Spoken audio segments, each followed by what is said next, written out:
What's going on, fam? Welcome to episode 21 of the Boot Report. My name is Noah Cavanaugh. We are going to get into some 1 month review videos today. We're going to go over a whole host of boots. We are also going to talk about some insane Mizuno releases for this week and, of course, answer all of your questions. Let's start with section 1, the weekly news. Now, a couple latest colorway drops. First, so Puma had yet another recharge pack, which is pink and blue, has some homage to old school tricks colorways from the early 2020s, as well as several years ago back in the early 2010s as well. So it's sort of this ombre between pink and blue. They look okay. I'm not a huge fan necessarily. I think I would like them a lot more if they were to not have released 900 colorways in the last month. So that is an interesting recharge pack that is coming in the Ultra, just the regular Ultra, not the Ultimate, or excuse me, not the Carbon, and then the Puma Future 8. So other than those two, we're not getting, at least I don't think so, we're not getting a King, just those two models, because we also got another Puma boot in this list as well for latest colorway drops.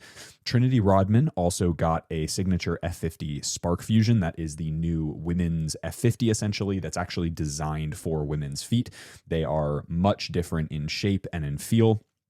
I've had them on feet over at Ultra just to try them on in the boot room, and they fit quite a lot differently. Higher arch, narrower midfoot, and they only come in the high cut collar edition. So that's something to consider if you are a chick watching this, or if you're a guy that has really narrow feet, that actually might be a really good option for you. It also comes with a Spark.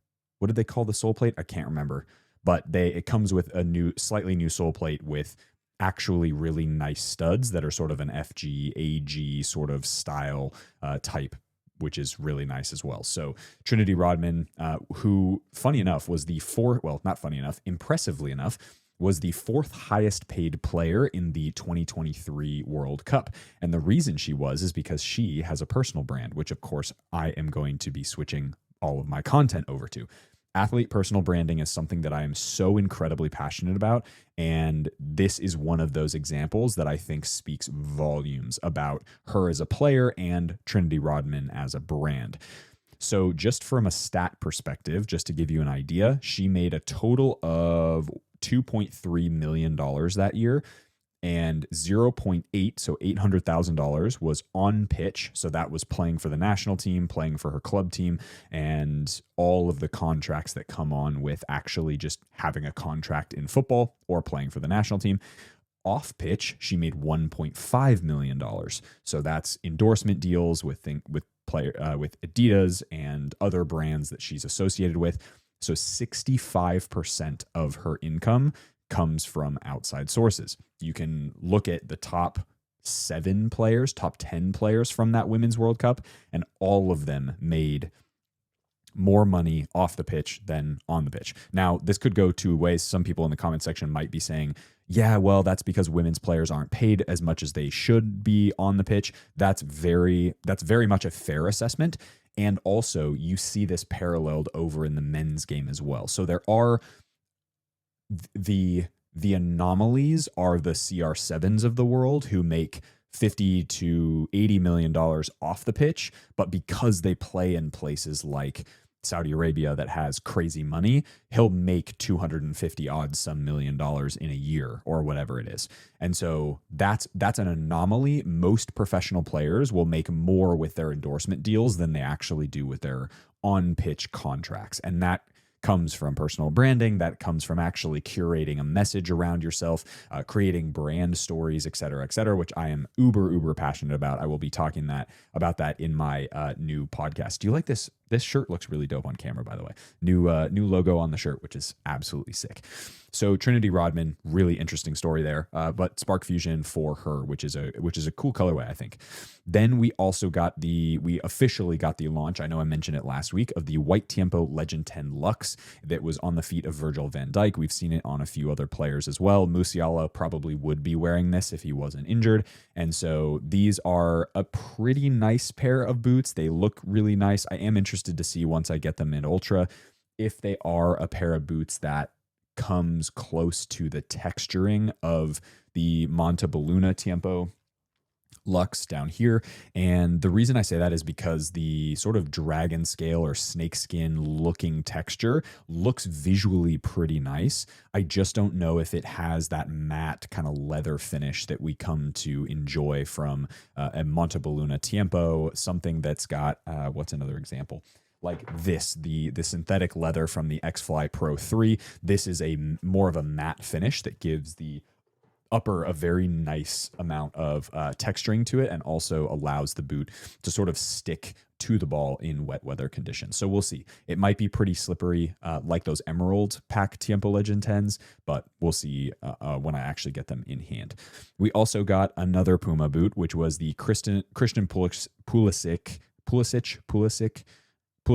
Signature Ultra 5. They look okay. Again, I think a lot of these colorways would be really nice if they weren't backed up with 19 other colorways in the next 3 days, right? I think Puma is doing a pretty poor job of putting energy where energy, money, effort, resources into the places that actually need those energy, money, resources, etc. And I wish they would do better from the actual development of their boots, as opposed to looking at 300 new colorways. I think they're sort of trying to distract. It sounds like they're trying to distract the market with the amount of colorways that are happening, as opposed to actually just developing better products. And I think all three of their silos could use work.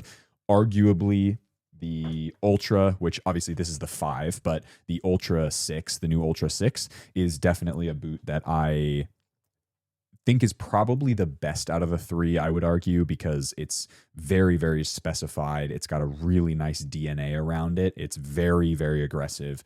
And we'll go over the 1 month review of the Ultra 5, which kind of carries over to the 6 because they're basically the same boot. So interesting there. And then we also got the Sokito Brazil colorway, which I don't know how limited these are, but this is also part of the new in the shop. So I won't show them just yet, but I will show you those in just a half a second. And then we also got one of the most beautiful boots I have ever seen in my life, which is you guys know the Grail pair Mizuno Ultralights. I've had those now. I have reviewed them. That review will be coming out very soon. These are the Mizuno Morelia Ultralight 2s, I guess you could argue, in the whiteout colorway for this new 40th anniversary pack, that the celebration of 40 years of Morelia that Mizuno is coming out with. I'm going to do my very best to get them in. Most likely, I won't do a review on them. They will just be part of the boot wall and part of the background moving forward. It's a boot that I really would love to have in my collection. As you guys know, the gold ultralights were a grail of mine. I was able to get a pair. I will definitely be trying to get a pair of those other ones as well, because they are absolutely sensational looking. And my guess is that they're super lightweight for a boot that's supposed to be really classic. Some interesting modifications to the heel area, but they're going to follow the same rough design as the normal Morelia 2. So you can expect that as well. In terms of new in the shop, that's where we get to the Brazil colorway of the Sokito Scudetta. Very, very cool. Very much follows the R9 Mercurial vibe, and I'm not a huge fan of yellow boots, to be honest. I don't think I have any, actually.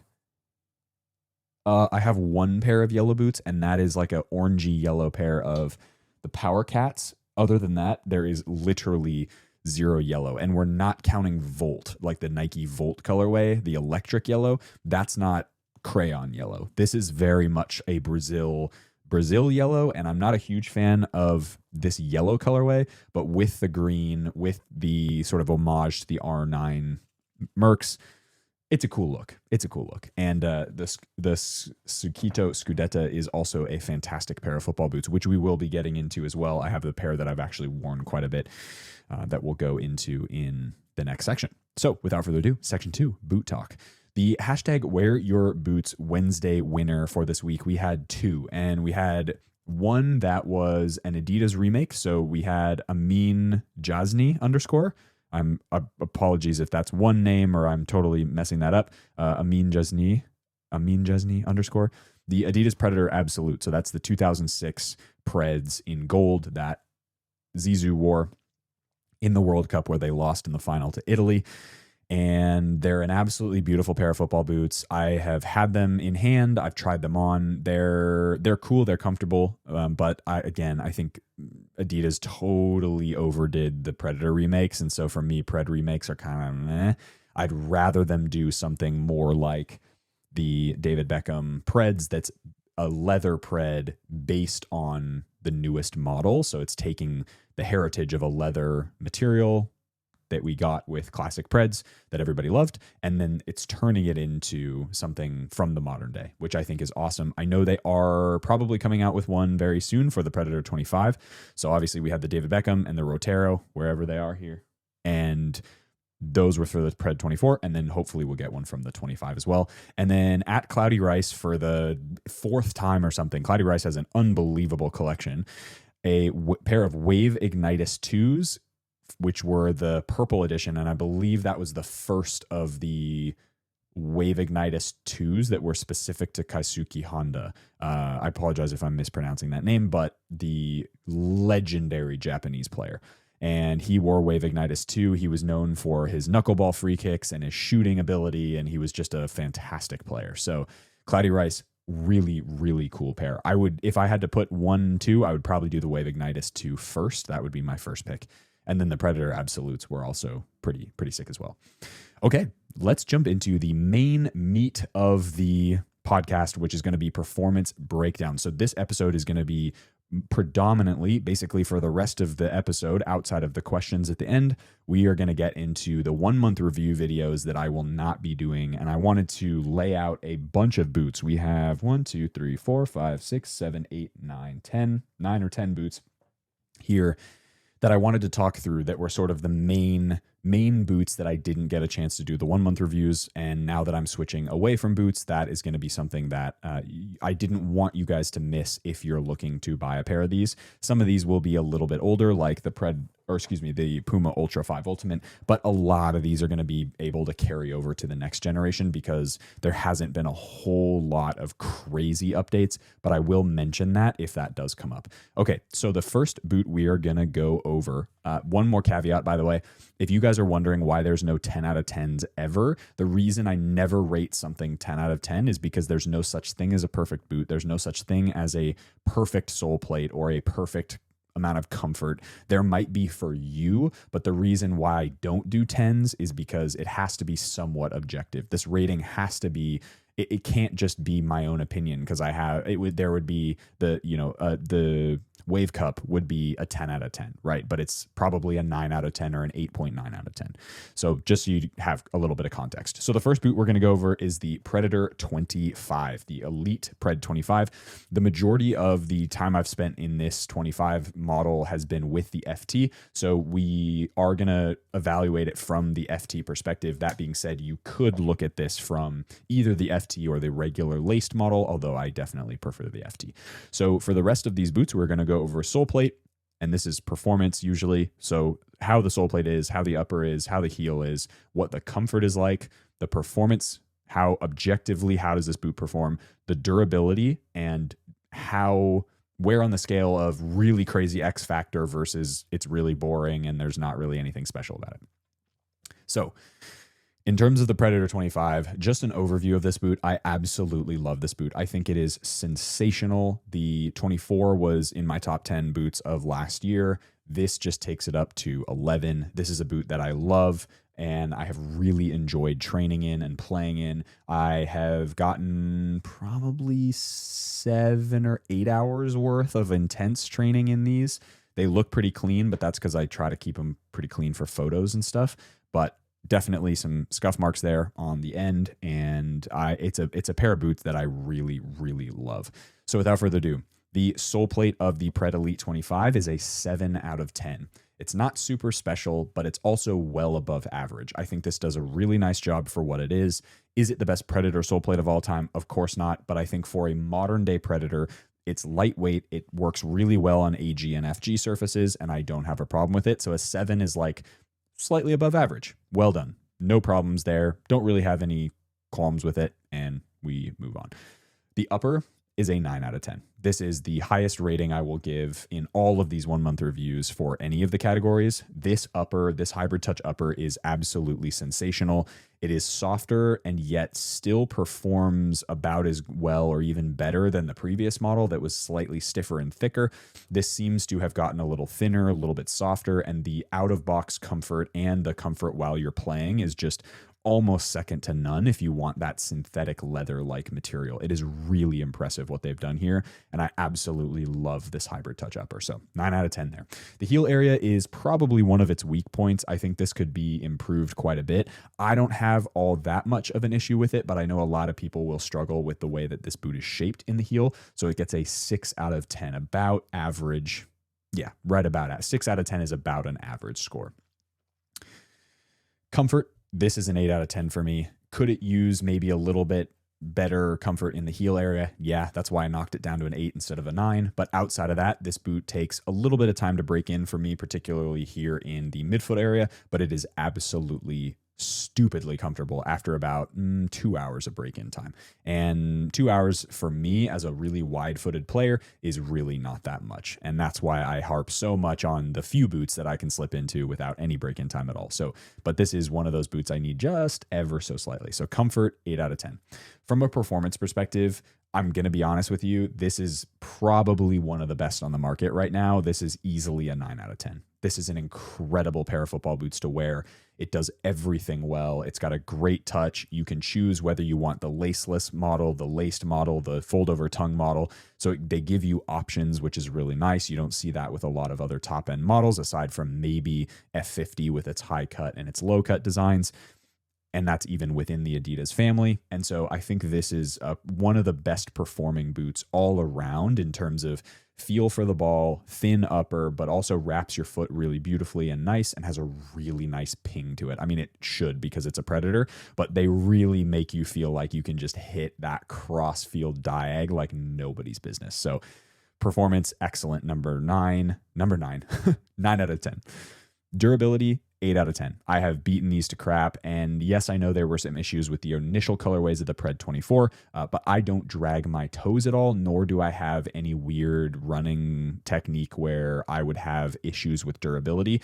For the FT model, probably the first thing that I would say I would have issues with is probably the fold-over tongue. So when in a game situation, if I get this and it snags on a player's other cleat or stud, that would be an issue where potentially that would snap. But overall, this has been really, really nice. So I'm going to give durability an 8 out of 10. It's not absolutely perfect. There's definitely scuff marks, and I've seen some people with some separation of the upper, but those are mostly people who drag their toes and have pretty poor running technique or poor dribbling technique.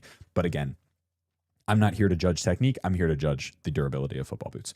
And then in terms of X Factor, honestly, I'm going to give this an 8 out of 10. I think the X Factor of the Pred is something so different, but it's also very distinct. It's new, but it's familiar. Like they've done, this boot is near perfect in my opinion. And I think in 10 years time, we're going to come back and look at the Pred 25. And if they come out with the Rotero version of this, the leather version, those are going to be some of the best Predators they've ever come out with, because people don't understand. Sure, you can have nostalgia about some of the old school Preds. I absolutely love the David Beckham Predator Power Swerves, but that's more nostalgia than anything else. If I were to put this on my feet and a pair of Power Swerves on my feet, I am picking this every single day of the week for very good reason.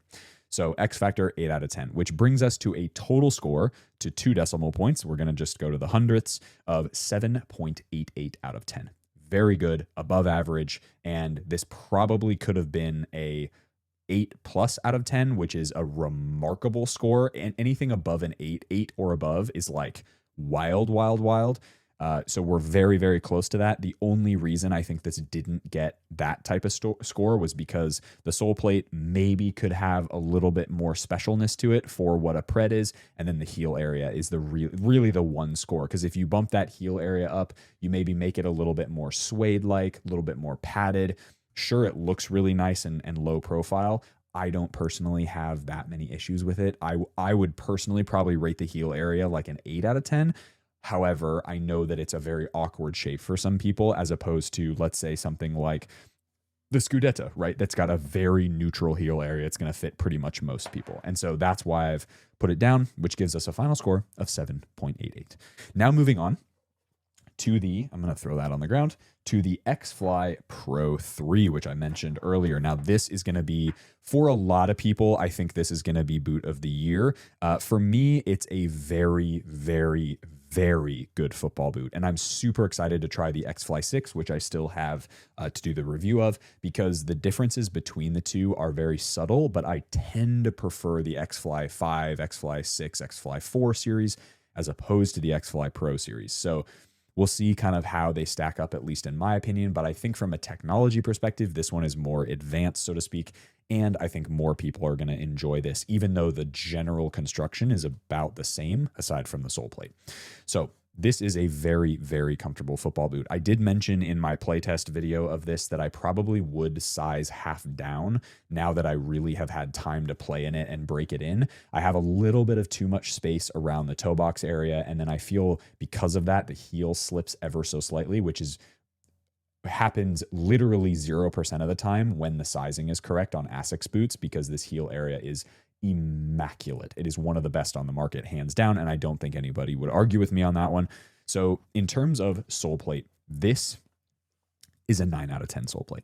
Not only is it conical studs, so you'll get an excellent amount of traction in most ground surfaces, but it's also going to be suitable for FG and AG, and I would argue this is the perfect length of stud. They are long enough for FG surfaces, short enough for FAG surfaces, and the snapback and the rigidity you get through this forefoot is fantastic. It's incredibly lightweight because of how they've cored out the middle here, and this like N truss material is very, very stiff through the midfoot, and it is an excellent, excellent stud pattern. Is it one that I'm going to pick more? If I were to design my perfect boot, would I pick this sole plate? No. However, it is still a 9 out of 10. It's absolutely sensational. The upper on this boot is an 8 out of 10 for me. And the reason I say that is because, unfortunately, they're not using K-leather anymore, and I do feel like that was a differentiating factor for Asics. This silky wrap technology, the silky wrap material, is probably the best synthetic leather on the market, period. And so that is something that's unique. However, I do think that in terms of upper materials, there are slightly better than this, in my opinion.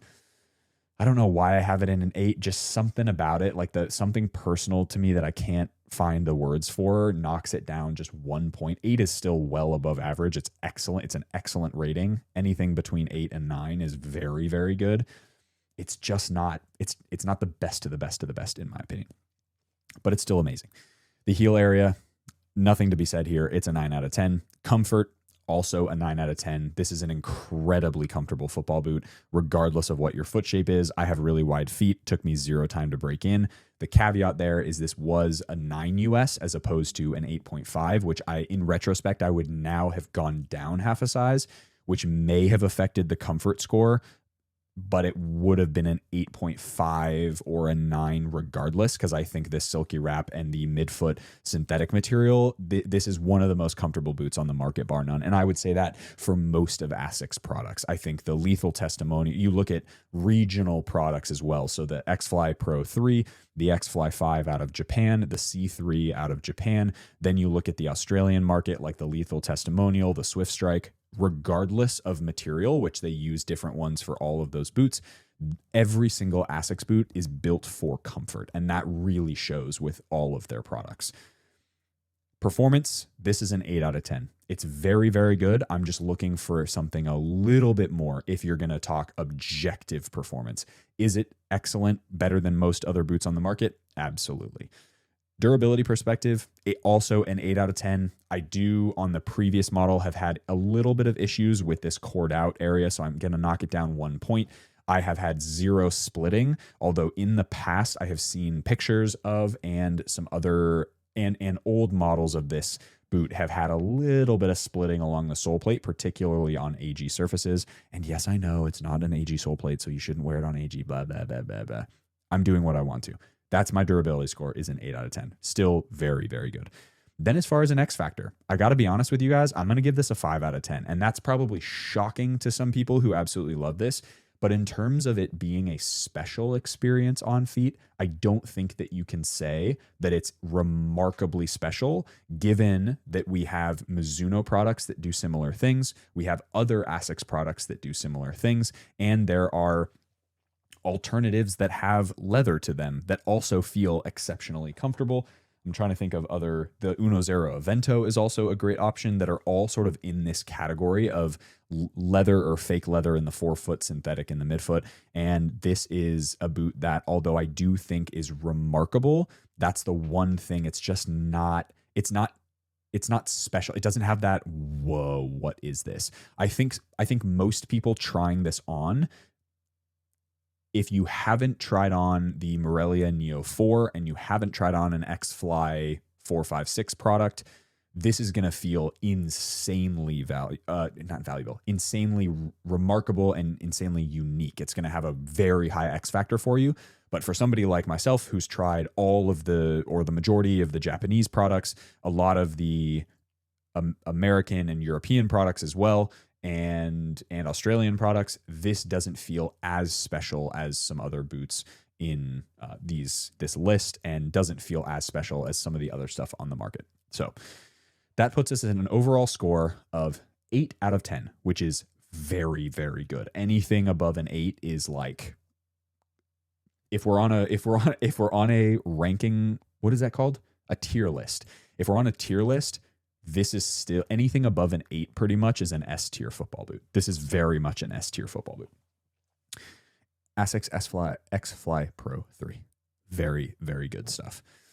All right, on to the Puma Ultra 5 Ultimate. Now, this is a boot that I really, really, really enjoy to look at and to imagine I fit in, because I really wanted to fit in this boot because I think it's really cool and it's really interesting and it's really special. But let's get into the rating. Okay, so Ultra 5 Ultimate, the sole plate. This is probably the best speed boot sole plate on the market. It is definitely the most aggressive. It absolutely destroys everyone else on the market in the speed boot category, in my opinion, as far as purpose built and purpose driven. I've said that in a lot of videos about these particular models and the carbon model. However, because it's so specialized and aggressive, it's going to get a 7 out of 10. Still above average, but it's just not the overall type of sole plate that I would want if I'm buying one pair of football boots. This upper is a 5 out of 10. Dead bang in the middle. And I really think they've done a nice job with it for what it is. But it's not as good as I think it could be, particularly with Puma speed boots of the past. You look at Evo Speeds, you look at Evo Speed SLs, you look at Puma V1.10, 1.11, and although those are really stiff boots, you could argue the synthetic on those is more impressive than something like this. And I know a lot of people love these boots, so that's not a hate thing. I just think this is not as good. The heel area is definitely a 5 out of 10. It's not that remarkable. And though I think the Ortholite is they did a nice job with the Ortholite in terms of how it feels when you first slide your feet in. When you start moving around, particularly for how aggressive the rest of this boot is, the heel kind of falls apart. It's got too much girth and a little bit too much gapiness to it. And I really think with this collar area and the stiff one-piece upper, I end up having a bunch of separation like this, where my heel just ends up sliding around a bunch. And I don't think this heel area is going to fit most foot shapes, which is why it's a 5 out of 10. In terms of comfort, and this is majority because of the upper and because of how aggressive this boot is, this is a 3 out of 10. The comfort of this boot I really struggled. So I still can't break them in. I have tried for hours and hours and hours. I probably worn these more than most other boots on this list, other than maybe Icon 2 and Aventto and Furon. Yeah. And that's because I was really, really hoping to make a 1 month review of this boot, but it just isn't. Well, this is the 1 month review technically.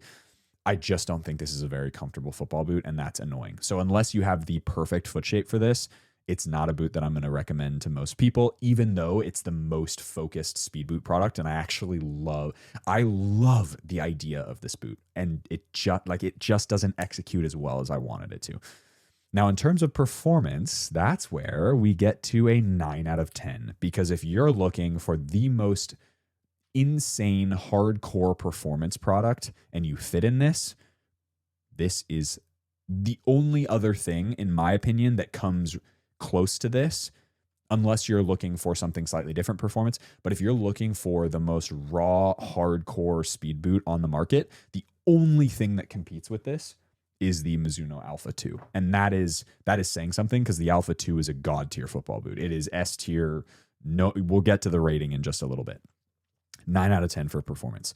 Durability, also 9 out of 10. I have not heard anybody, and that's part of the reason why I think, honestly, the comfort is so bad, is because this upper is just absolutely bulletproof. There is zero anything across the upper. I have worn this on sandy firm ground pitches that were gross. I wore this for the playtest video, actually.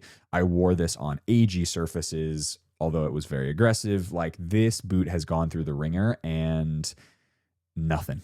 Absolutely nothing. It's been completely bulletproof. So very, very well done on durability. And then the X factor, it has to be an 8. As I said before, I think although it's not very comfortable for a lot of people, and most people aren't going to fit in this boot and probably won't really enjoy this boot, for the people this does fit, it is super aggressive. And I love the fact that they have a carbon sole-plated version of this that's just hyper aggressive, and just, it has that X factor. You look at the new Ultra and you're like, damn, that thing looks like an F1 car, which is why that partnership, I think, is so cool. So that brings us to an overall score for the Puma Ultra 5 Ultimate and Ultra 6 Ultimate, I would probably argue, because they're basically the same boot, of a 6.57, rounded up to the nearest 100th. Now moving on to the Adidas Icon 2. Now, this is a boot that I love with all of my heart. I think it is absolutely incredible. I personally love this. So despite what some of the ratings might say, I love this football boot. I would wear it any day of the week. It is so good, so comfortable. And for the price, this is the best leather boot that Adidas makes right now, bar none. There's nothing else better than this. However, let's get into the ratings, starting with the sole plate. This sole plate is a 6 out of 10. It's got a little bit too much flimsiness to it, and although I do think it's great for AG surfaces, for FG, it's a little lackluster. I really enjoy it because it is mostly conical studs, but just in terms of the flexibility of this boot, it just doesn't do it for me. So it is above average. It does do an okay job. It's definitely better than the Gloro sole plate, but it's not as good as the Pure 3 sole plate, which we'll get into in a little bit. So that's a 6 out of 10. The upper is an 8 out of 10. This is an excellent upper for what it is. The calfskin leather is super soft, and I have not worn these in several weeks now, and they are still super, super soft. The boots have just been sitting around, and they haven't gone hard. They haven't gotten crusty at all. The midfoot synthetic is beautiful. It really has this nice seamless feel between the synthetic in the midfoot and the leather in the forefoot. The tongue is totally fine. It's a little bit, I wish it wasn't so kind of like this. It's not like, it's so whale tail looking, and I wish they would gone this kind of width across the entirety of the tongue, so you just had a little bit more coverage there. When the tongue slides back and forth, then there's like open gaps between like in this area here, and that's annoying. But overall, this upper is very, very good. It's an 8 out of 10 for me. The heel follows kind of a similar one to the Predator, but I do think that this is more comfortable than the Pred. So this heel area is going to get a 7 out of 10. So it's slightly above average, but it isn't going to fit. It's not going to fit everybody, and that's why I gave it a 7. The suede is really nice. The padding's in a good area. I haven't personally had a ton of issues, particularly when using the runner's knot. Really locks your ankle and heel area back into the back of the boot, but it isn't for everybody, and so that's why it's a 7 out of 10. Comfort on this boot is easily a 9 out of 10. This is one of the best boots, I think, of 2025, and did these come out in 2025? Yes. Early 2025. And it's a 9 out of 10. The standard U-throat tongue, very soft leather forefoot, great soft synthetic midfoot with a nice lacing system with a runner's knot. what else do you need? What else do you need? 9 out of 10 for comfort. Performance, 7 out of 10. So the performance of this boot is excellent. I love it. I think it's really, really good. I would probably personally rate it like an 8, 8.5. It's really that good because it just disappears on your feet. They sort of just melt onto your feet. It's a no BS type of boot. And I feel very similarly about things like the X-Fly Pro 3, X-Fly 5, presumably X-Fly 6. Most of the boots in this category, Neo 4, they perform a little bit better than their classic counterparts. So things like the Morelia 2, Copa Mundial. What other examples did I give in that one? The Asics version, the C3. So it's just an elevated, you still get the plushness of the leather, but it's just that elevated experience. And that's why this sort of silo with this formula of the leather, synthetic, and conical stud pattern is such a popular thing. The Aventto from Unozero is also one of those types of boots. So 7 out of 10 for performance. Durability has also been a 7 out of 10. The reason it's not higher is because I have heard some people with some serious splitting issues. A lot of messages on Instagram have come in about this boot basically splitting after a couple wears. I have used these a bunch, and I have a pair underneath this little poster here of those beautiful white and gold Japan exclusive ones with the HG sole plate, I believe it is, or MG sole plate. I can't remember which one. And those also completely spotless in terms of any durability issues. I have worn these a lot because I actively choose to wear these boots despite some of the ratings because they're just no BS, stupid comfortable, and I love wearing these for a pickup game or even a training session. Now, in terms of X Factor, I think this is a 5. This is where the X Factor just is kind of meh in terms of how special it is. Is it special to me because of what it represents within the Adidas lineup and in the boot market? The fact that they're still using real leather, yes, very, very special. But in terms of how this boot fits on feet, it's not as aggressive as a Neo 4 or a Neo 4 Beta or even a DS Lite X-Fly Pro 3 or X-Fly 6. And so it's kind of in this weird category where it's such an excellent product. So I would say if you want those Japan boots, but you're in a European country or you're in an Asian country and you can't, for whatever reason, get those Japanese boots, or if you're in the Americas somewhere, in Canada, the US, or Mexico, or anywhere in South America, like the Central or South America, these are a great option. And they're stupid comfortable. They're just not, they don't have that, whoa, these are crazy special, so purpose driven and purpose built. But at the same, on the other side of that coin is that's what I think makes these so good to wear, because they're just great and they just disappear. So the Icon 2 put into the calculator comes out with an overall score of 7.00 out of 10. I would probably put this as like an 8.5 for me personally, but 7 out of 10 as far as objective as I can be, unfortunately. Okay, now to its more expensive sibling, the Icon, or excuse me, not the Icon. Ooh, hello, the Pure 3. Now both the Pure 3 is for sale on my website, by the way. So if you actually want this exact pair, you can go to noahcavanaugh.com/shop and you can buy this boot or any other boots. These are gently used with some scuffs, but we'll get into that in the durability. Okay, the Pure 3. So this is similar to what I said about the sole plate on the Icon, this is a generally elevated sole plate compared to that one. It is a 7 out of 10.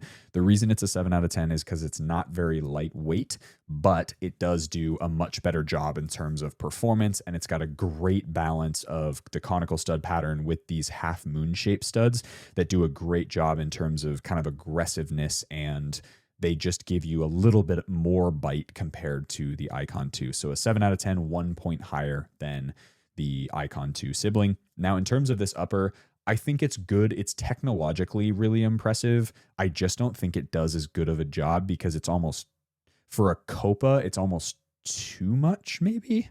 And I'm going to give this one a 7 out of 10 as well. I just don't think it's as special as even the Icon 2, to be honest. I think this upper is very soft. It's very interesting. What is in the front of that boot? Oh, it's a little bit of paper. That's what's in there. Why is there a paper towel in here? I was probably drying these out. That's probably why. Okay, there we go. That's what I'm looking for. The little softness. Boom. Very, very soft. Fusion skin is very cool. And I think the application of the Fusion skin works much better on the Rotero Predator and David Beckham Predator compared to this boot. I think this boot basically should be what the Icon 2 is, if that makes sense. So that gets a 7 out of 10. The heel area for me is even worse than the Icon 2 and a lot of other boots on this list. This is going to be a 5 out of 10. I think they screwed up the opportunity to make this heel area. The shape is actually okay. I don't mind the shape, but the material that they've used to line this is a really slick and it's very soft. It's very nice to feel in hand. But from a performance perspective, this was sliding. My socks were all over the place in this heel area, regardless of how tight I tied the laces. And the unfortunate part is because this has a knit tongue, it's sort of this one-piece construction. So it's a lot harder to do the runner's knot extra loop with that little runner's knot loop. What do you call this? A hole punch. That's what I'm looking for. The leather hole punch. And so that's where I would say this is a boot that needs a better heel area, unfortunately. And the Icon 2 actually fixes that problem because it's a little more flimsy. Flimsy implies a negative connotation. Less structured. Maybe that's a more objective way of saying it. It's a little bit less structured on the Icon 2 and not as stiff. And I think that really plays into the favor of the Icon 2. So a 5 out of 10 for heel. Comfort, 7 out of 10. Not bad, definitely soft. And for a lot of people, I think this is going to be a very, very comfortable football boot.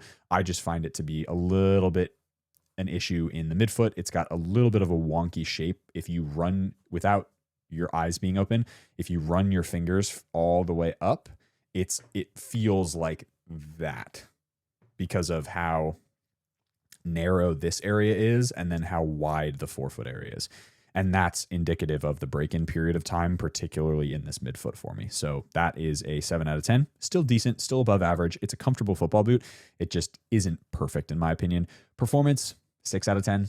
It's not amazing.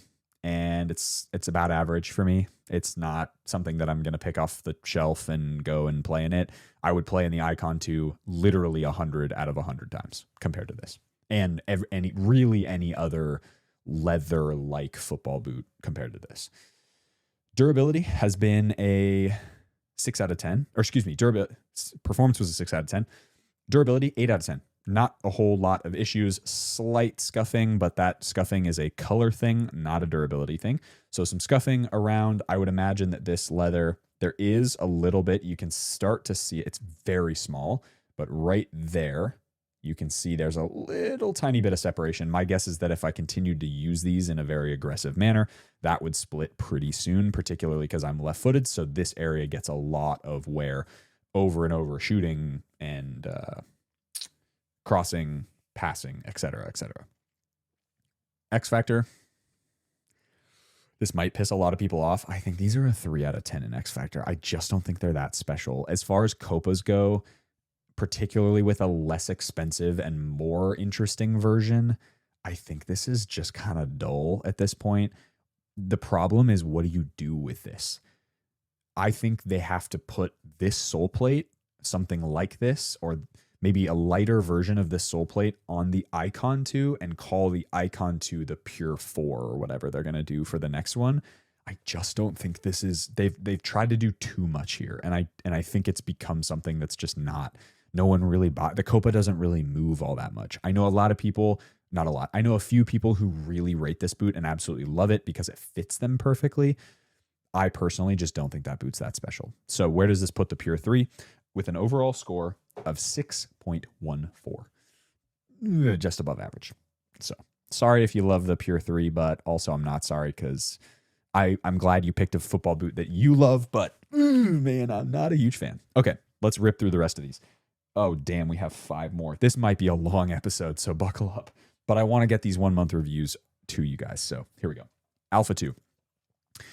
I'm just going to say right here, there's not a whole lot of explaining to do because this boot is the god of speed boots. It is the most aggressive. It's the most purpose-built, purpose-driven speed boot on the market, bar none. And the score will very, very much reflect that. Sole plate, 8 out of 10. Upper, also 8 out of 10. The reason they're not 9s is because this sole plate isn't as aggressive as something like a Puma Ultra. And although it suits the Alpha perfectly, I think there could triangular studs. It's like, okay, whatever. Doesn't really do it for me. The upper, the only reason I'm giving it an 8 and not a 9 is because I think because this upper doesn't stretch at all, you're going to have a fairly particular foot shape to actually fit in this boot. Heel area, best on the market. Pretty much bar none. 9 out of 10. Comfort, 7 out of 10. Better than average, especially for a boot like this that doesn't have any stretch. But it's not going to be perfect for everybody. Performance, 9 out of 10. No question. It is probably, I still would probably take this over a Puma Ultra 5 or Ultra 6. Not because it fits me better, first of all, but if let's assume they both fit me, this just does speed boot better. It just does. Durability, 9 out of 10. These boots are absolutely bulletproof. I have had the Alpha 1, the Alpha 1 Elite, so the Made in Japan and the Elite model, and the Made in Japan model of the Alpha 2, and I've worn them a lot, and I choose to wear them a lot, and zero issues. This upper is absolutely bulletproof, and it is just so enjoyable to wear. And so great durability here as well. And then in terms of X Factor, I'm giving this a 9 out of 10. The reason is because there are a lot of people out here who go, oh, I'm a Nike guy. I love the Vapor. The Vapor's the best thing ever. The amount of stories that I have heard and have actually had conversations with people about where they are a Vapor guy, or I'm an F50 guy or girl, and I'm a Puma guy or girl. And then I go, you should try the Alpha. And they try the Alpha and they go, yeah, why does everything else feel like shit? And that is what the Alpha does. The Alpha is aptly named because it is the Alpha. It is the greatest, debatably the greatest speed boot objectively of all time. It is so good. It is everything you would ever need in terms of performance. So with all of those scores, you can probably imagine this is going to be one of the highest rating boots on this channel of all time. The overall score for the Alpha 2 is an 8.42. It is insane. Would highly recommend. The Unozero Aventto. Now, this is a boot, as I mentioned in the original review. So this is a boot that I have extensive playing experience in. You might be going, Noah, these boots are white and they're not very dirty. Like they have some grass stains on them because you use them for the playtest, but they're not very dirty. So how could you have used them? Well, sneakily up in this corner, I have version 1 and version 2 prototypes because I was part of the development process of this boot through my consulting business. And so I have played in this boot for, across all the prototypes, probably close to 20 hours. Yeah, like a lot of time. Like match boots are probably the only types of boots that I've actually worn more than this one. So I feel very strongly about my review on this one, the 1 month review. So let's jump into it. Sole plate is an 8 out of 10. I really like this sole plate. It's very simple, but it does everything you need it to. Could it use a little bit more structure through this midfoot area? Maybe, but that's why it's not a 9 and it's an 8. This is one of my favorite sole plates on the market. Follows a lot of the DNA from the Morelia Neo IV and the DS Lite X Fly 5, which are some of my favorite sole plates on the market ever to be produced. The upper is a 7 out of 10. Definitely above average, but it is a little stiff straight out of the box. It does break in really well, which is a nice characteristic. But for an expensive K-leather football boot, we're sort of now, unfortunately, used to the premium feel of a Japan K-leather football boot. So if you know what you're getting into with a made in Italy leather football boot, you will have no issues with these at all in terms of the way the upper feels. This will feel like a made in Italy K-leather football boot. However, I do think this is slightly above average, but not amazing perfect in terms of what this upper could bring to the table. The heel area is a 7 out of 10. I think it's good. It's a little lower profile than a lot of other boots on the market, so it won't fit everybody, but I do think some of the changes that actually I was able to help implement into here made for a very, very good heel area as well. So 7 out of 10 from the heel. The comfort of these boots is an 8 out of 10. These are sensational in terms of comfort, particularly when you break them in. The asterisks when you compare leather boots in Italy, made in Italy, and K-leather boots made in Japan, so K-leather on both sides, is I would rather choose to compare them once they're broken in, because K-leather that is produced in, obviously all kangaroos are in Australia, right? Everybody understands that. But the made in Italy K-leather feels a lot stiffer straight out of the box, but once you break it in, it gets super buttery soft, just like out of the box Mizuno made in Japan products or Asics made in Japan products. Once you break these in, comfort, 8 out of 10. It's so, so, so good. From a performance standpoint, this is a 7 out of 10. Definitely above average, not perfect, and also not the best in its category, but still very good. Durability, 8 out of 10. In all of the hours of testing I did with the prototypes and with the minor stuff with the actual retail model, no issues at all. With any of the prototypes, they have been perfectly fine. And I beat the shit out of those prototypes for obviously the consulting side of things, but that's it. And then from an X Factor perspective, I think these are a 6 out of 10. So about bang average in terms of specialness. Will that X Factor score go up as the amount of K-leather used in the market goes down? Yes, definitely. So my hope is that Unozero just continues to make this boot and continues to iterate on it for the next and the next and the next generation. But this is not a crazy special boot by any stretch of the imagination. It just does a lot of things really well, and it's just very, very, very comfortable. So that gives us an overall score of 7.29. Very, very good. Definitely above average and better than a lot of other things on this list, to be honest. Now moving on to the Furon version 8. Oh, the Furon. I have a love affair with the Furon. I think it's so good, and it's very simple. It's not that special, but man, it's so comfortable and so fun to wear. It's very light as well. I've mentioned that already. Okay, moving on. Sole plate, 8 out of 10. This new sole plate is awesome. It's very aggressive. Wouldn't recommend it on AG surfaces, but they do make an AG model, which is really cool. So definitely, definitely, definitely highly recommend. It's got a lot of snap, tons of stiffness through here, and the upgrades they've made to the sole plate are definitely worth the upgrade from the version 7 and version 7 Plus. 8 out of 10 there. The upper is a 7 out of 10. It's very, very soft. It's super easy to break in, and I love it. The Hypoknit upper is dumb comfortable, and I'm glad they went away from Hypoknit on the Tequila, which is a great thing. However, it's not all that special because we have knit boots like the Vapor that also exist, and that's a grip knit upper, which has a whole new adds a whole new dimension to something like this. Still amazing, still super comfortable, but it's just above average in my opinion. The heel area, they've done a nice job of making that a lot better and a lot better for more people. It's going to get a 7 out of 10. Comfort, easily a 9 out of 10. It's one of the most, if not the most comfortable speed boots or just boots in general on the market. This upper is amazing. Like that is, oh, it just fits the foot so beautifully, beautifully well. Performance, I'm going to give it a 9 out of 10. I think you, other than maybe the lacing area not giving enough lockdown, you could argue it's an 8 out of 10. But in terms of performance, this does such a good job. So 9 out of 10 for me. Durability, 8 out of 10. It's done a really nice job. This upper is really thin though, and I did have slight durability issues on the version 7 and 7 Plus. So I'd imagine that will carry over to this if I continue to wear it for a really long time. And so that's going to get an 8 out of 10. Still excellent, but just not as good as the best on the market.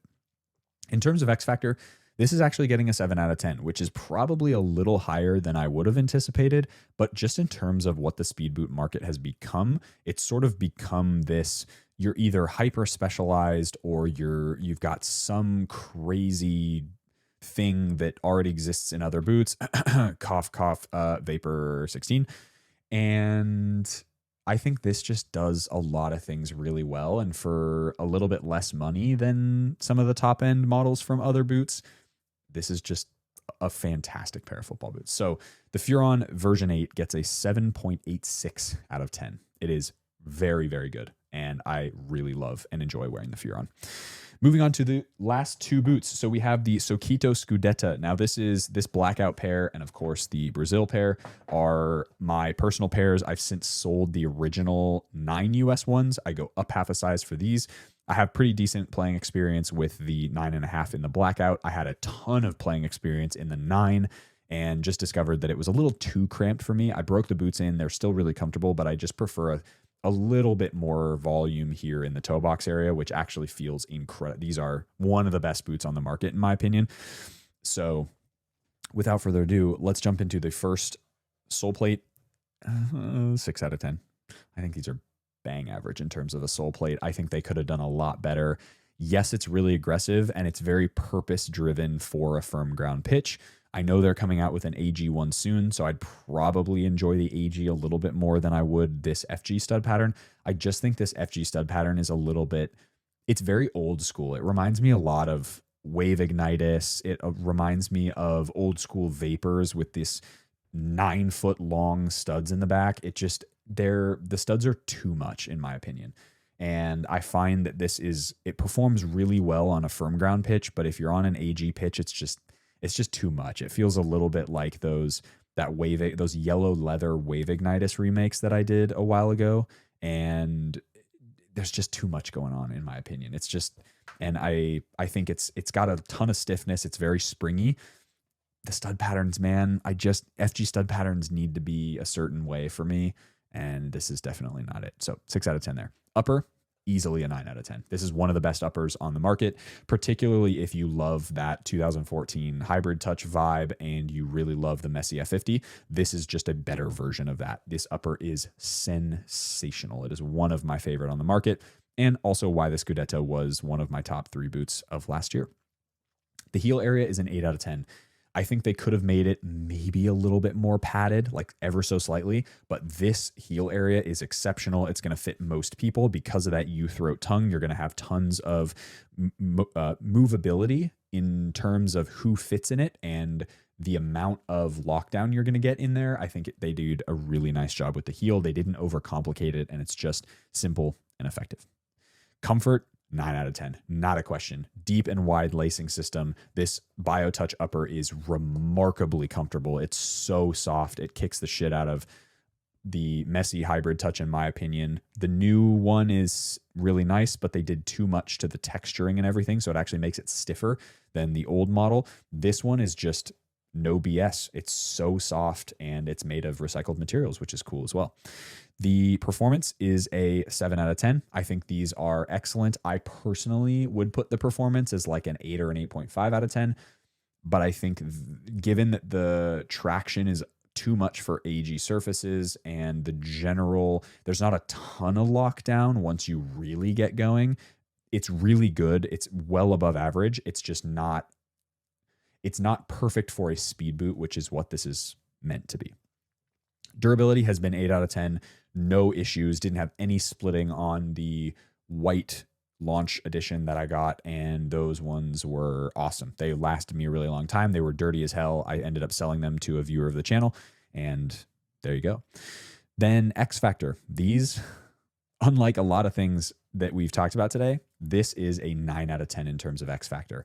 The fact that it is so lightweight, it is made of recycled materials, and they are this comfortable, and they've absolutely knocked pretty much everybody else on the speed boot market out of the park in terms of just general comfort and overall specialness. This is a very, very, very unique football boot. Somebody puts their feet in these and they go, what the hell is going on here? Very, very well done. So Scudetta gets an 8.00 out of 10 average score. Nice job, Sokito. And then the last one, we have a really unique product that I don't feel like people are talking about enough, which is the Shadow 3 Elite. Now, I have worn these a lot. FG, AG, all the above. I will pick these out of a bunch and wear them because I think they feel a lot like they feel like a wider fit version but very similar to the Flyknit Ultra, which is one of the most special speed boots ever created, in my opinion, from Nike. So the Shadow 3 Elite, the sole plate, for obvious reasons, I think is a 6 out of 10. I think this sole plate is about average. The reason it's not below average is because it is carbon fiber. It is really cool. It is relatively snappy, but it's not as snappy as you would think when you look at this. And then the reason it's not higher is because the stud pattern just needs fixing. It's not what it should be. And that's reflective in the fact that every pro player who is sponsored by Under Armour has a different stud pattern to this that's attached to the bottom. The upper is an 8 out of 10. I think this IntelliKnit upper is absolutely fantastic. It is so soft. It reminds me so much of the Flyknit and the Phantom Ultra series from Nike. This really beautiful, robust feeling knit material that just does everything, comfort, all that really, really well. So very nice job there. The heel area is a 7 out of 10, just above average. I think it could be a little more narrow, a little bit more pinched there, but it is still pretty good. Comfort is a 9 out of 10. This boot is stupid comfortable. You put your foot in here and you're like, how have they done this?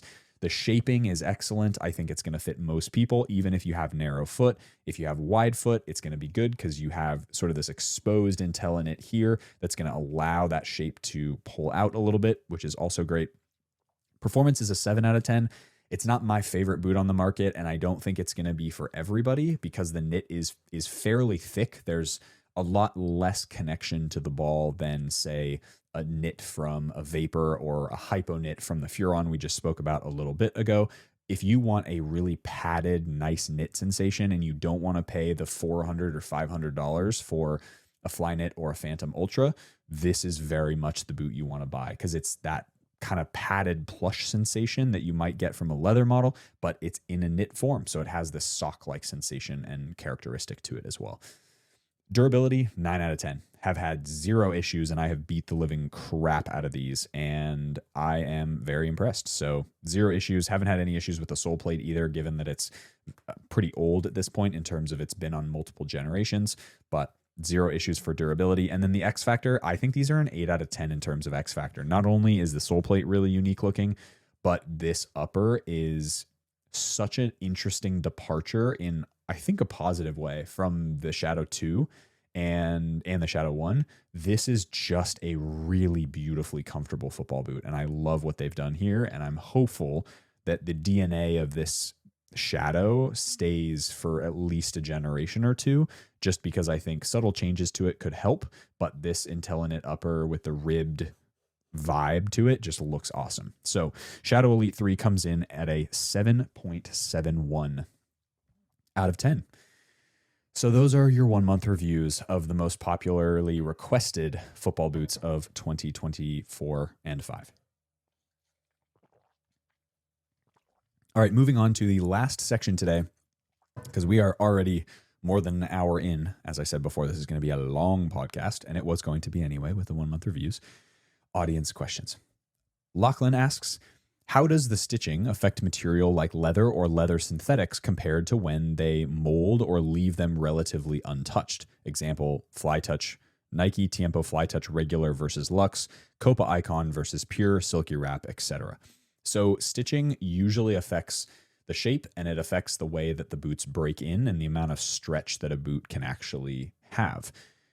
Using Fly Touch as an example is not going to be a part of this conversation because the Fly Touch upper is not very good.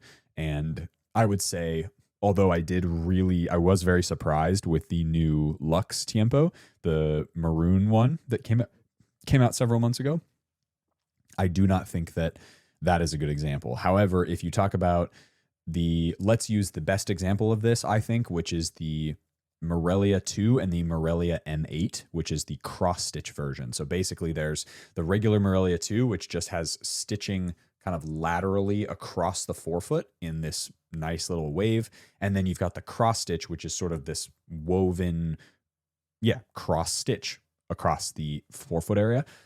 Both leathers are equally as soft, but the cross-stitch model will have more lockdown because there are more stitching elements, which is less stretch, and that boot will stretch a lot less compared to the Morelia 2. You put a random shoe stretcher situation in both boots, and the M8 is going to have more structural robustness over time compared to that of the regular Morelia 8. So it adds structure and shape, and then it also adds lockdown in terms of performance.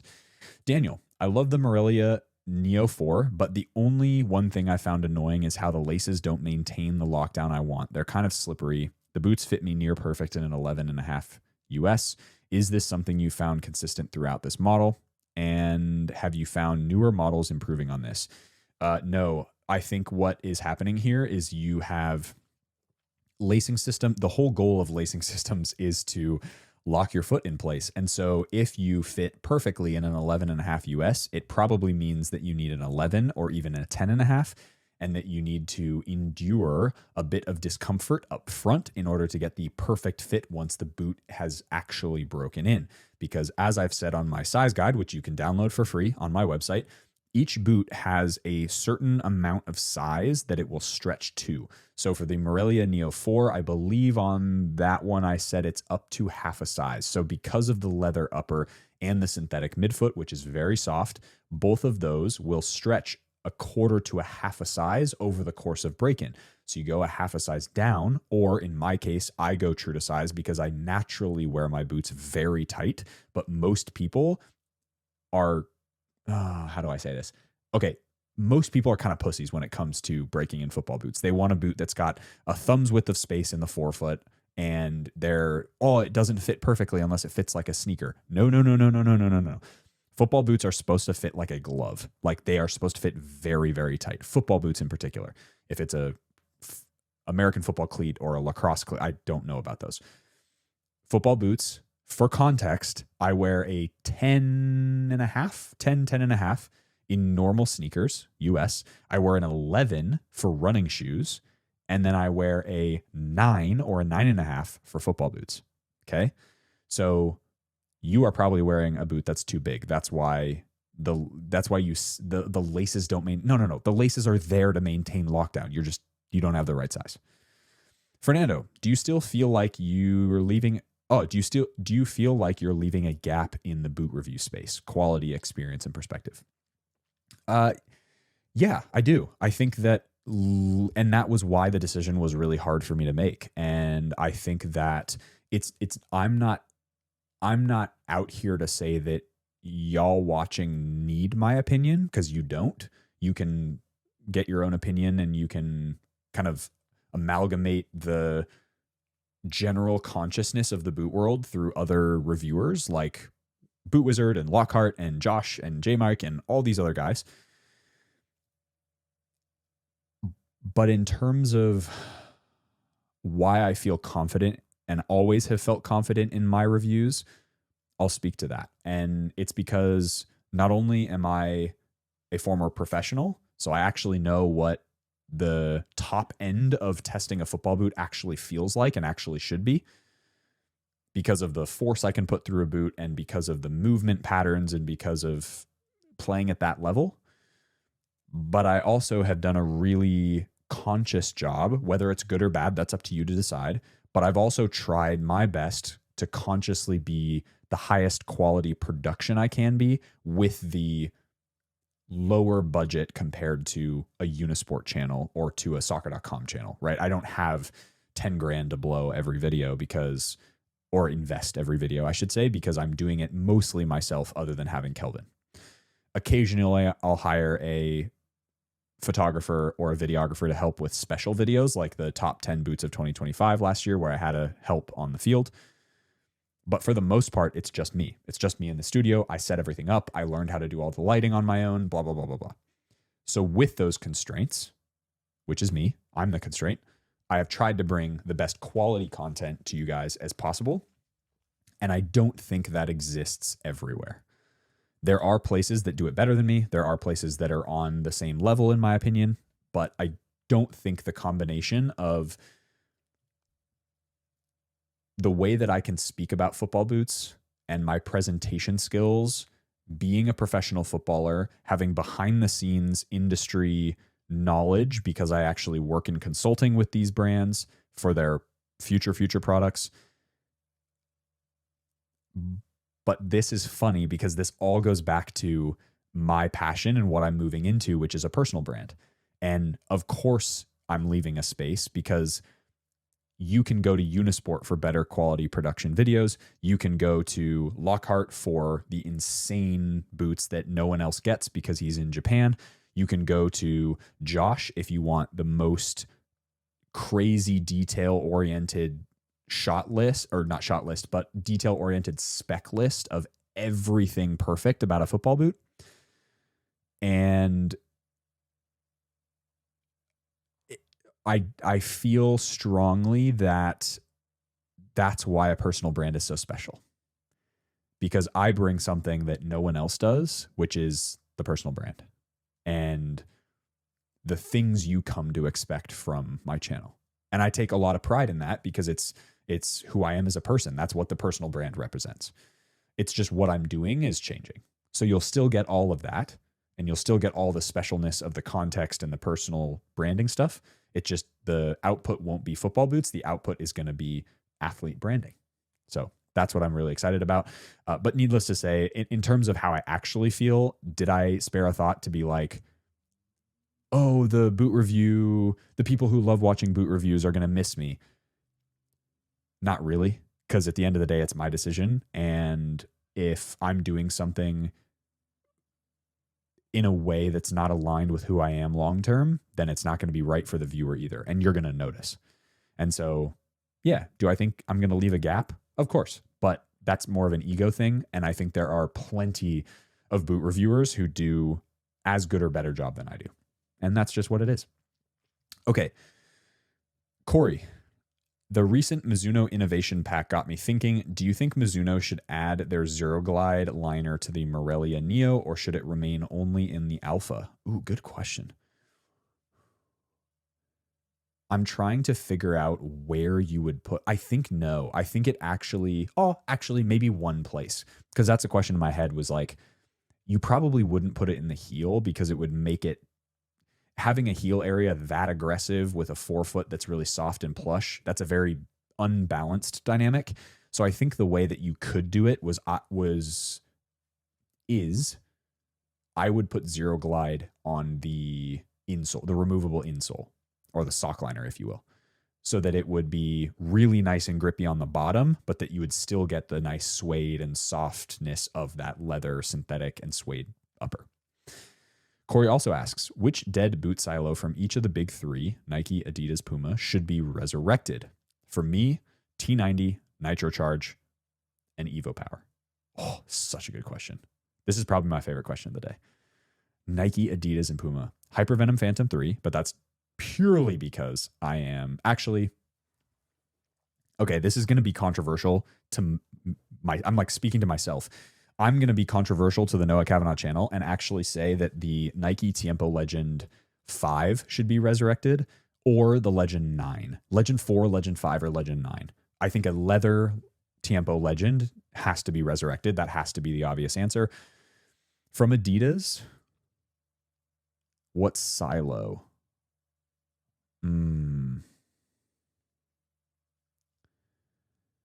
Where would I go with Adidas? Although I do feel like what you're asking is it can't, so because the Tiempo 10 exists, that's its own silo. So no other Tiempo can be mentioned here. Okay, well, in that case, the Magista. The Magista Obra 1 is amazing. And I'm gonna pick the Magista series. From Adidas, I'm gonna go with the, God, they've done F50, they've done Predator for so long. So you can't pick a Pred. You can't pick a, I mean, what do you do? Like Copa's been around. Audi Pure, maybe? Maybe? That's a good one. God, what would you, I mean, Nitro Charge, nah, I don't like the Nitro Charge. Okay, I don't know, man. And then Evo Power has to be from Puma. Like, that's an obvious one. Such a good question, though. Such a good question. Andrew, training for a 10-kilometer swim. God damn. How do you balance cross-training for one sport while also playing soccer? Well, lucky for me, I don't. Well, I won't anymore, but I was, and that became a problem, which is why things are changing. If I was cross-training, it depends on what level of soccer you play. If you're an amateur, you literally just have to decide which one you care about more, and then that becomes your A training, and then everything else comes after it.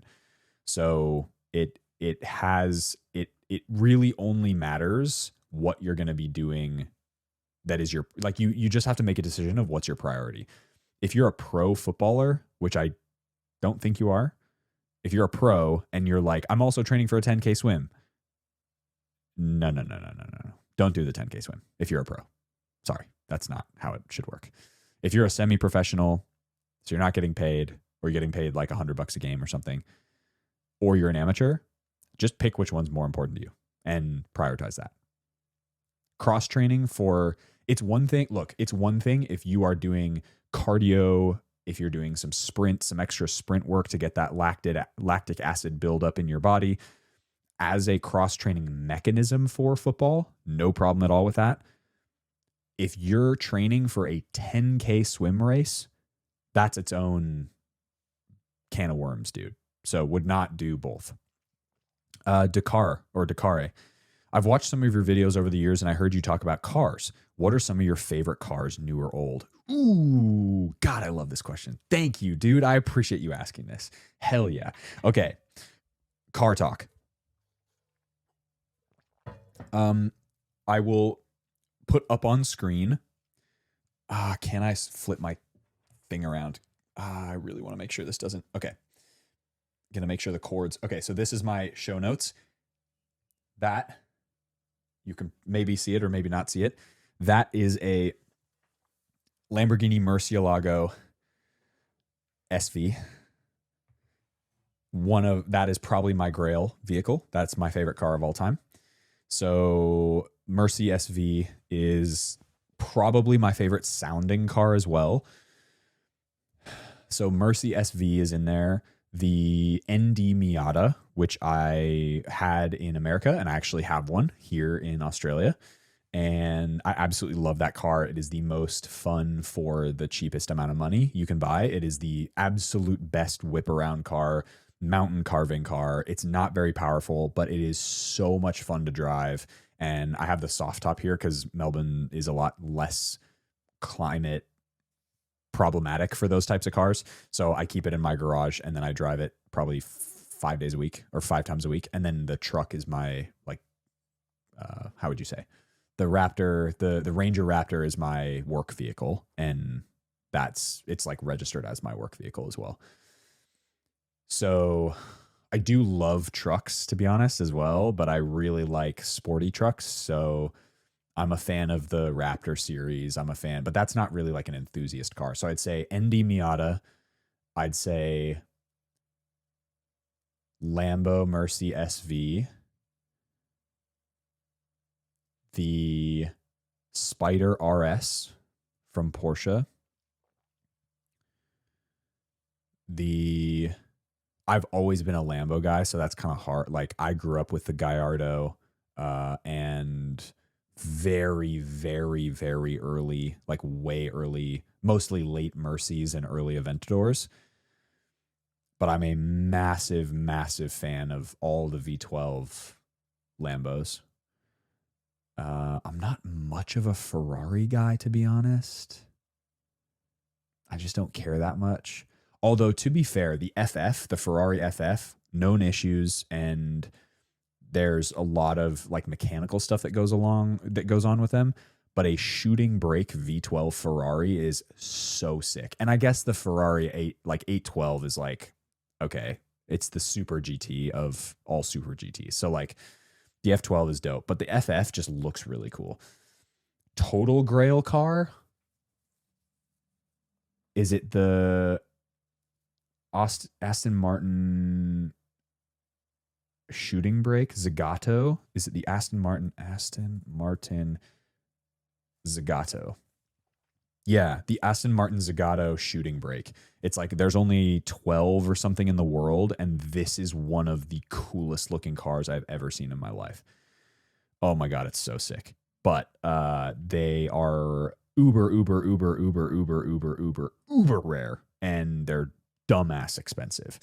And then I've always been a wagon guy too. I really like wagons. So I have owned I basically owned wagons or hatchbacks until I got the truck for my filming and work stuff.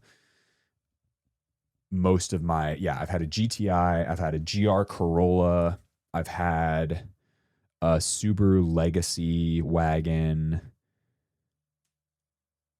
these are all at like different stages of my life. What else have I owned? when I first moved to Perth, I had a little i30, which was like a little Hyundai i30. It was like 16 horsepower. That car was I bought it for $6,000 and I sold it for $7,500 when I left. I actually made money on a shitbox, which was crazy. And what else do I really love? I'm trying to think of cars that I look at and I go, oh my God, that is the coolest thing I've ever seen. Yeah, I mean, that kind of Mercy's my favorite car of all time. I think it's got to be my favorite car of all time. It's also the best sounding car of all time, in my opinion. Although you could argue 812, LFA, Carrera GT are all in that conversation as well. But a Mercy SV is like, Diablo is also in there, but I kind of mentioned. Yeah, I don't know. I'm rambling with this car question, but I fucking love cars. I love cars. And I love how they make you feel. Also, one that I really, really love that I would actually love to buy at some point if I can afford it, I'd really love the LC500. I know that's such a weird shout, but the new LC500 they've deleted the little touchpad bullshit that they had, and it's now a much better infotainment system. I think the LC500 is so cool. It's so cool. One of the last naturally aspirated V8s. It's going to last literally 900 years because it's a Lexus, and it sounds unbelievable, even though it's not that powerful compared to what the competitors are. Okay, moving on. Hadik or Hadi Q, main difference between X-Fly Pro 3 and X-Fly Pro 6. You mean X-Fly 6, now that both have Silky Wrap. I haven't reviewed the X-Fly 6, so I can't really answer that question, but they are genetically they come from the same place. X-Fly Pro 3, as I mentioned before, is more technologically advanced. So it's got stuff in it that the X-Fly 6 sort of doesn't need to, because it's more of the basic model from that lineup. The X-Fly Pro 3 is to the X-Fly 6 what the Superfly used to be to the Vapor. Kind of. Humberto, thoughts on the Nike Hypervenom 3 Montebelluna? Well, it's right there, and it is not being sold ever. So that's my thoughts. Pietro, hey Noah, a question more focused on the game. Do you like VAR, or do you prefer the times when it wasn't there? Oh, this is a complicated question. Okay, so to me, I like VAR in the sense that it makes the game more fair, but I don't like the way that I don't like how VAR interrupts the game so much, and it interrupts the flow. And I think that if they could figure out a way to make VAR instantaneous to the referee's watch, that would be the pinnacle of what VAR should be, which is the most fair game. That's amazing. That's awesome. But I think as a football purist, I don't think VAR is a good thing for the game. I think the game, the definition of the game, is how free flowing it is, how it is so human. It is such a passionate sport that I think the referee situation is like, that is such a core part of what made certain, it's what made certain moments in football so special, because you had VAR. And I think, because you didn't have VAR. And I think that's where you lose a little bit of humanity when you introduce VAR. And I get that it's cool because there's more jobs, there's more referees involved in watching the game. So it's so technically speaking, it's more fair. It's more of a fair game now.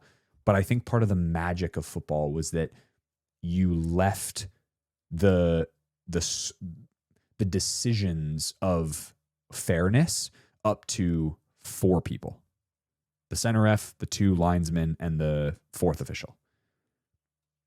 That to me is really interesting and cool. And I think there's so much humanity in that. And although VAR is more fair, it's just less human, in my opinion. And that's annoying. In a world that's going increasingly more technologically advanced, I just think, leave some things up to people. Yeah. Because then it just, I don't know. Then VAR ends up, you end up calling theoretically one of the most exciting moments in a game 90 minutes in, and the person's literal fingernail they didn't cut on a Sunday afternoon before the game got them offsides and the goal was called off. It's like, okay, seriously? So that's my opinion. Albert, hey Noah, if you could only wear one boot for 2 to 3 years, would you choose Wave Cup, Morelia 2 DNA, or is there something else in that category? Wave Cup, not a question. Hildebrando, what is your top 2 F50 remakes that have come out? Well, I would say, so I have 4. 4? 1? Oh, no. Is the 99 gram leather boot technically an F50? It should be. 99. Yeah. Because the 99 gram boot was technically based on an F50. So I'm going to count that as well. So I have 99 F50. I have the 2014 remake. I have the leather Audi 04 remake. I have the 2010 gold, white, and black F50 2010 remake. And then I have the leather up there 2010 remake. So out of those 5, which are really kind of the only 5 they've remade, in terms of like they've made other colors of each one of these, but there haven't been a lot of other materials used. 2014 and to clarify, 2014 Hybrid Touch 1. And honestly, probably the new one, the leather 2010. I think it's so comfortable and it's so fun to wear. Nice. Great question, though. ED asks, last question, and also probably one of the best questions. Rank these boots in terms of pure performance. And it basically goes through the Nike Phantom series. So Nike Hypervenom Phantom, Nike Hypervenom 1, 2, and 3, Phantom Venom, Phantom Vision, Phantom GT1, GT2, Phantom Ultra, GX1, GX2, and Phantom 6. In order from best to worst in terms of pure performance, just as you asked, Hypervenom 3, number 1, Phantom 6, GX1, Phantom Venom, Hypervenom 1, Phantom Ultra, GX2, Phantom Vision, GT1, GT2, Hypervenom 2. And by the way, the caveat, the reason why Hypervenom 2 is at the end is because I'm only considering the first edition Hypervenom 2, not the 2.5 where they went back to the Nike skin because that's a cheating code and they just did what they were doing before.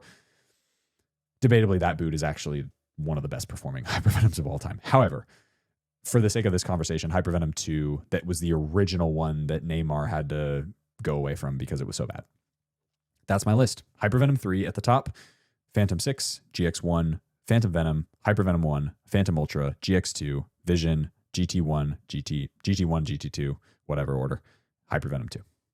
Hope you guys enjoyed that video. That was the longest podcast we have ever done. If you got to the end of this podcast, we are going to give it the age-old gorilla emoji because we just put in work today.